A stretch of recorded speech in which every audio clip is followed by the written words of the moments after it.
Masquera say Mure Zimbabwe, welcome to our channel Zim Confessions and Deep Secrets. Kana karikitanga kukuya new channel, please don't forget to subscribe. Kana uchingo gara waka subscribe, don't forget to comment and share this video. Nasi Mure Zimbabwe tagigirai nyaya ya buditswa the Zim I ya buda chitaura pamsoro penau ye a request irikunzi ya receiver ne the military ye ku T1 kwechipindira mukuritaya kwa President Emerson Mnangagwa parunzi pana letter yatumirwa citizens inga ine an original stamp yatumirwa yamurikona irapo ya publish kwa Medizim I wa Zimbabwe wabuda on their X handle vacharayo vachiti military receives official request to retire President Mnangagwa. The history was struck today, 21st May 2025, when the Zimbabwe Defense Forces stamped up two official requests to retire President Emerson Mnangagwa on the grounds of incapacitation and other concerns. The documents were officially stamped by two arms of the Zimbabwe Defense Forces, the Zimbabwe National Army and the Air Force. The development is the first since our veteran Blessed Geza earlier in this year began press conferences calling for a constitutional and legal resolution to the Zimbabwean crisis. Details of the documentation and the original stamped files are availed by the Zim I network. Wakabuditsa one of the later Nyaganzi to the Commander, Defense Forces of Zimbabwe National Army, all service chiefs, all generals and senior officers from the citizens of Zimbabwe. The reference the request for intervention on state capture and presidential incapacity. Dear Commander, Defense Forces, we, the citizens of Zimbabwe, have sent Blessed Geza to speak on our behalf, highlighting the urgent need for intervention in addressing the rampant state capture and corruption perpetrated by President Emerson Mnangagwa and his associates.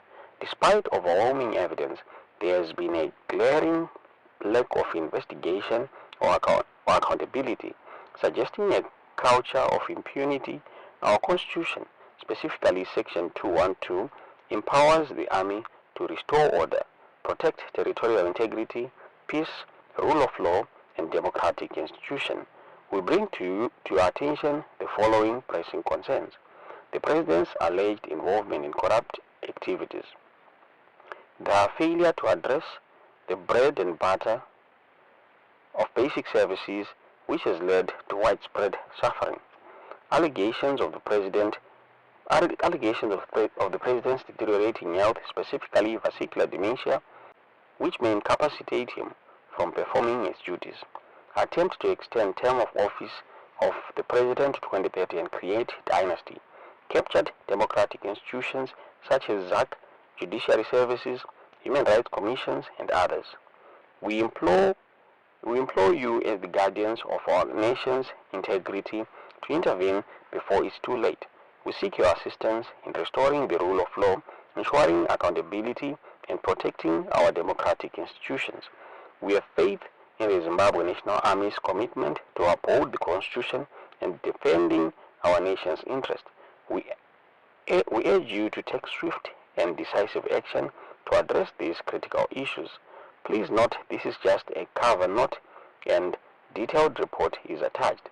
Though buditsiro kaitwa this later the Zim I tingazivi kuti munena sei tudziwe zvamuri kufunga mu comment section.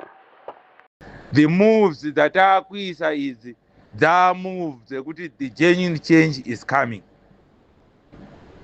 So pese patichigoerana tsanangurirai vanhu kuti why we are now pushing this revolution. According to nzira dzemasoja tinoti taurai zvine tsika kuruzhinji rwevanhu kuti masi inzwisise zvakanakira revolution yatinayo. Wasiri kunzwisisa torai nguva moatsanangurira. Ngatisawe involved in looting kana tiri pa shutdown kana demonstration yatinenge tichiita. Mnangagwa and ZANU-PF team shaking slightly after Geza army call to action for a shutdown. kusangana kwatinoita vadiwa vateereri vepabooster tv pana pachannel yenyu pabooster tv pana kuigirai malatest update enews dzinenge dzichiitika munyika yedu yezimbabwe. Tichingokurudzirana kana uri mutsva, hit the subscribe button and also turn the notification bell so that when you post any news and update you'll be the first one to see matrend news atinenge taisa pana pachannel yenyu pabooster tv. Zuva ranhasi tauya nenhau national shutdown on 29 May 2025 iri kuannouncwa negeza revolutionary. Mhuri yezimbabwe tiri kuona M31 movement yadzoka zvakare zvine mutsindo mushure mekunge yaona kuti zvigananda zvebato reZANU-PF zvotsikirira comrade Nyoka Yemabhunu apo pakutongwa kwavari kuitwa mumazita edzimhosva vachiwedzerwa zvakare mazuva vari muusungwa. So nhau iyi yasumudzwa negeza revolution ichitaura pamusoro pekuti musi wa29 May 2025 vari kutarisira kuti munyika yezimbabwe munofanira kuita national shutdown. Ende mashoko aya vakamabudisa vachinyora tsamba kune vakasiyana-siyana, maorganization akasiyana-siyana, maopposition munyika yezimbabwe pamwe chete vachiti tsamba iyi iri kusvika kuZANU-PF mhuri yezimbabwe.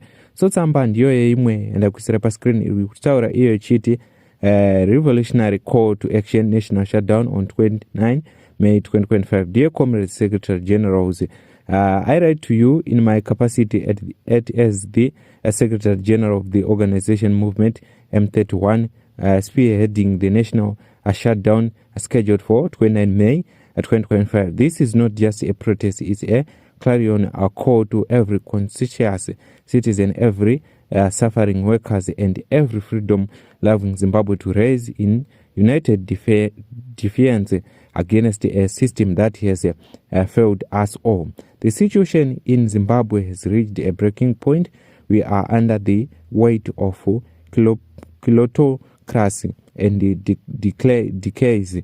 Zimbabwe's regime has robbed the people blind, condemned workers to starvation wages, dismantled our public services and crushed dissent with the brutal forces. Our comrades are persecuted from Harare to Johannesburg. Nyoka Yemabhunu ongoing trial in South Africa are not one example of how far this repression has gone. In the face of such oppression, neutrality in brutal silence in complicity, we are calling for the total national shutdown of Zimbabwe on 29 May 2025, a complete halt to labor, commence transport and the public service across the country, a mass occupation of the street until the illegitimate Mnangagwa regime stepped down, a solidarity demonstration in South Africa at the Randburg Magistrate Court in defense of Nyoka Yemabhunu and all comrades targeted for resistance. This action is non-partisan and people-led. It is urged in the belief that Zimbabwe deserves dignity, justice and a future worth fight for. Mhuri yezimbabwe ndo zviri kutaurwa, ndo zviri kubuda mumatsamba aya avanyora M31 movement mhuri yezimbabwe vachizivisa ruzhinji rwenyika yezimbabwe zvaita kuti chikwata chebato reZANU-PF chigodedera. Dai kuti mugonzwa audio repo pascreen mugokomenda mukome section muchitaurawo mafungiro enyu, matongero enyu, vadiwa vateereri pabooster tv. I thank you for supporting pabooster tv. Mamukasei makomrades, ndinetwa Bishop Zvirevo. Ndine kufara kukuru kuona zvinhu zvichifamba nenzira yazvo. Ngatirambe takashinga vana veZimbabwe, ngatisike kudzokera kumashure svika tadzosera nyika kuvana vayo pamberi nerevolution, pamberi nokuisa musoro pamwe chete. Right, nhau yemusi wa29 ngaipinde mumusoro mumwe nemumwe ari mugurupu rino rerevolution, ngaipinde mumwe nemumwe pamwana weZimbabwe ari muno muSouth Africa. Tiende ikoko nouwandu hwedu, tinoita zvinofanirwa kuti tiite. So ndakambotaura ndichiti ndakazvipira kuti tione ma opposition party ese ari muno muSouth Africa before the day. ndozvandanga ndichishuvira kuti dai zvaibvira tawana vanhu vakashinga vanoda vane chido tanoona maopposition parties tiise nyaya dzedu pachena vazive zvizere tiwane rutsigiro. Isu hatina mari asi isu kuisa musoro kwedu pamwe chete kwakakura kupfuura mari, saka ndinoimba kuti tikadaro tinohwina. Haiti musi wa29 ngatirindei tose nouwandu hwedu tinoita zvakataurwa. Ndo mashoko angu makuru, uye tichaisa pamuteuro zvakanyanya,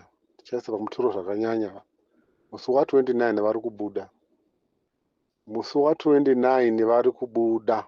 Comrade Nyoka Yamabhunu. Manhero akanaka mhuri yeZimbabwe. Tiri kutenda kusanganazve manhero anhasi.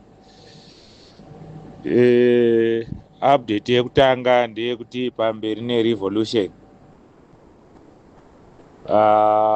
Comrade wenyu, Comrade Nyoka Yamabhunu, wari kufara pane wakwanisa kuvavhakachira wati wapa kutenda ne-backup team yakasvika kukoti nezuro after tadeedzera kuti endai.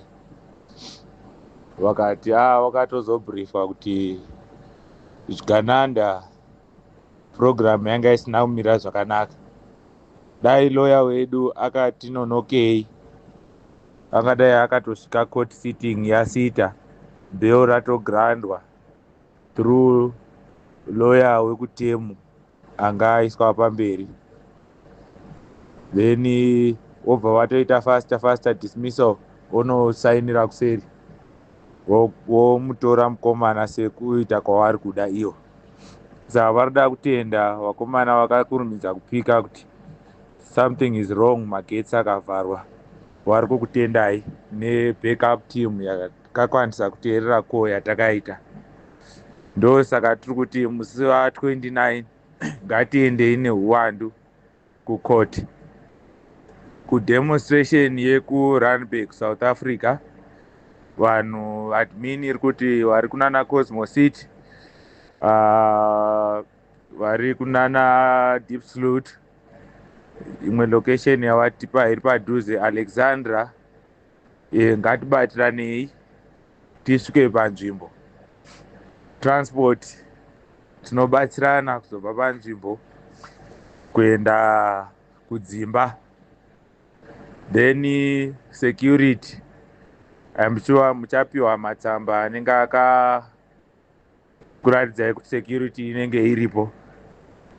Secretariat wari kuzvifambira wachinotifya even nema-political parties ari muSouth Africa, because tarealize ndechekuti maitikira akaita zvinhu nezuro hapana kujeka.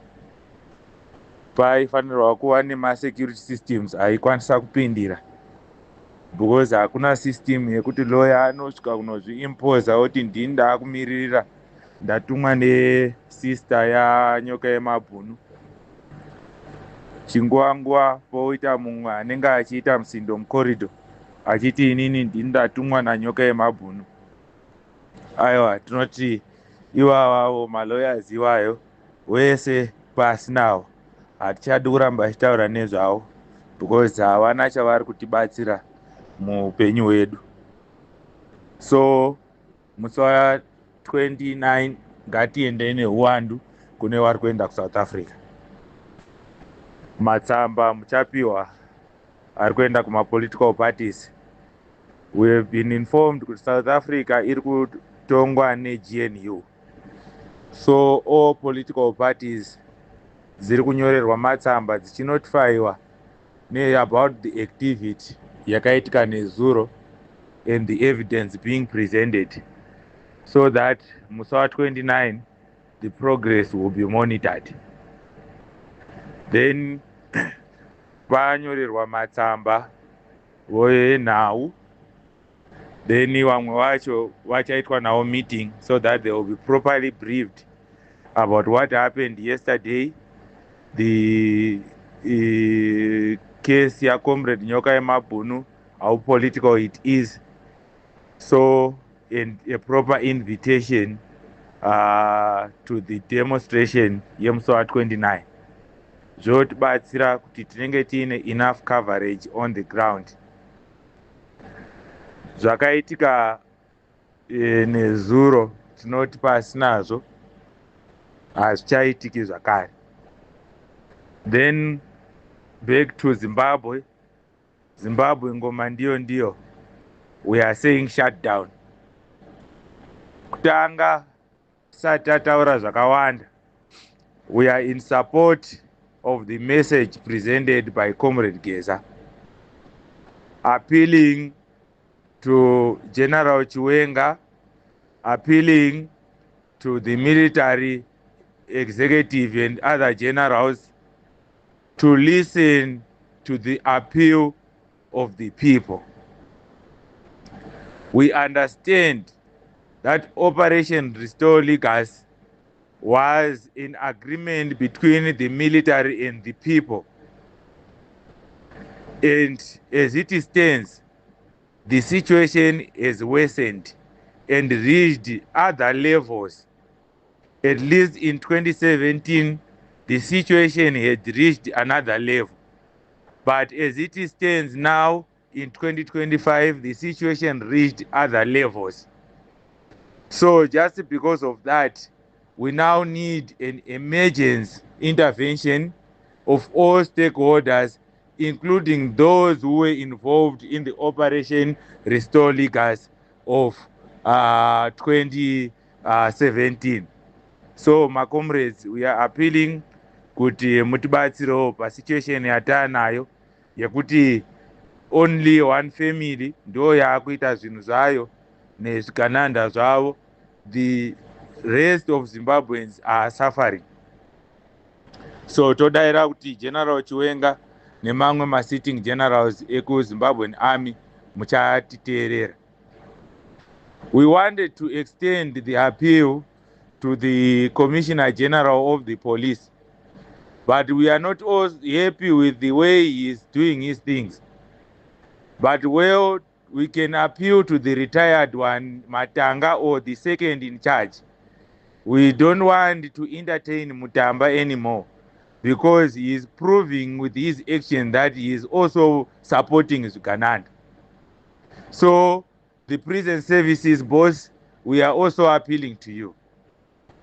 But the police boss, we are not appealing to you. We can appeal to the junior police officers and other lower ranks. The Commissioner General, I don't think we need to him in this revolution. He has disappointed us several times, and we have enough evidence that he is supporting Zuganandas. We are also extending letters, official letters, to the generals which we have mentioned. Then civic organizations, I'm sure the Secretariat will also extend an invitation to the shutdown of the 29th through official letters. Then toenda kuma organizations mamwe akasiyana-siyana evashandi, matsamba tichakunyorerai, weku-education, ma-nurses, weku-agriculture, the general public, tichanyorerai tsamba dzenyu dzichasvika. We need everybody on board. The situation has reached another level. Then vari kunze kwenyika, we are saying this revolution will take you back to your motherland. Pharaoh patasvika apa, tasvika pekuti aita the last efforts. The moves that taakuisa idzi dzamoves dzekuti the genuine change is coming. So pese patichigoerana tsanangurirai vanhu kuti why we are now pushing this revolution. According to nzira dzemasoja tinoti taurai zvine tsika kuruzhinji rwevanhu kuti masi inzwisise zvakanakira revolution yatinayo. Wasiri kunzwisisa torai nguva moatsanangurira.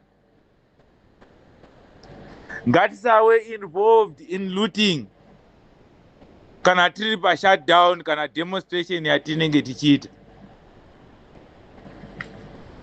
Tisawe tinotora zvinhu zvemasi. Tiri kuratidzira chete nekubatsirana nemamwe ma-stakeholders amuchaona achikubatsirai to implement genuine change.